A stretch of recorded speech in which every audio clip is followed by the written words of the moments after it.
অঁ দিয়ক ঐ ভাত খোৱা কি হাতৰ চালেৰে যাব চব হাতৰ চালেৰে যাব ইমান ঘঁহি আছে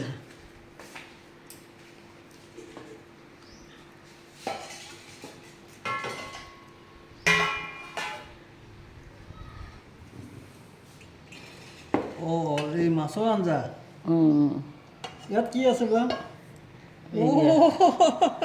এই অথনি যে কৈছিলোঁ আপোনাক খাওঁতে পাব বুলি এই কলফুল যে কাটিছিলোঁ কলফুল কাটি এয়া বনালোঁ মাছৰ মাথাটো দি তাতে ভাজি সেইখিনি ঢালি দিলে কঁঠাল গুটি কঁঠাল গুটি দিছা তুমি অঁ